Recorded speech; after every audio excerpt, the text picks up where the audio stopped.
رحیم، جس طرح سارا کچھ شیڈول طے ہو گیا ہے 31 تاریخ کے حوالے سے،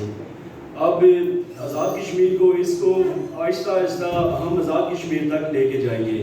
ہماری جو بات چیت ہے راولہ کوٹ اور کوٹلی والوں سے بھی جاری ہے۔ اب راولہ کوٹ اور کوٹلی والوں نے 5 تاریخ کو کال دی ہوئی ہے احتجاج کی، اور مظفر آباد ڈویژن ہم سب نے عوامی ایکشن کمیٹی مظفر آباد نے ہم نے 31 اگست کی دی ہوئی ہے۔ اس کے بعد کا جو عمل ہے، اگر گورنمنٹ آزاد کشمیر سنجیدگی سے ہمارے مطالبات ہر غریب کے مطالبات ہیں، یہ صرف میرے ذاتی نہیں ہے، انجمن تاجران کے نہیں ہے، یہ سول سوسائٹی کے نہیں ہے، یہ ہر اس غریب کا مسئلہ ہے جو آزاد کشمیر کے اندر رہ رہا ہے، جو اس آزاد کشمیر کا بیرت باسی ہے، اس ہر غریب کا ایشو ہے۔ اگر یہ مسائل ان کو گورنمنٹ سنجیدگی سے نہیں لے رہی تو ہمارا جو نیکسٹ رائے عمل ہوگا 31 اگست کے بعد کا جو رائے عمل ہے، اس میں انشاءاللہ پورے آزاد کشمیر کے جو تمام ایکشن کمیٹیز ہیں، جو سول سوسائٹیز ہیں، یا جو آزاد کشمیر کے سٹیک ہولڈرز ہیں، جو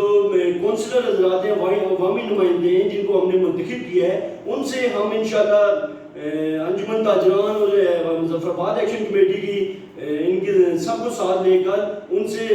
مشاورت کریں گے، اور وہ مشاورت مظفر آباد کے اندر ہوگی، اور اس کے بعد جو نیکسٹ رائے عمل ہے وہ پورا آزاد کشمیر انشاءاللہ جام کریں گے۔ اور ان لوگوں کے جو یہاں پر ریاست میں جو ہمارے اوپر قابض ہیں، جو ایک وزیر اعظم یہاں پر قابض ہے، اس کے آگے ابھی تک ان نے وزارتیں نہیں دے سکے، اس وزیر اعظم کو ہم یہ بتائیں گے، اس کا راستہ روکیں گے، اس کے جو ذاتی مفاد ہیں اس کے انشاءاللہ اس کے خلاف آواز اٹھائیں گے، جب تک ہم اس طرف نہیں جائیں گے۔ اور جو ہمارا احتجاج ہوگا انشاءاللہ ہم کوشش کریں گے اسمبلی کا گھیراؤ کریں۔ اسمبلی 31 اگست والا جو ہے اس میں ہماری یہ کوشش ہے کہ انشاءاللہ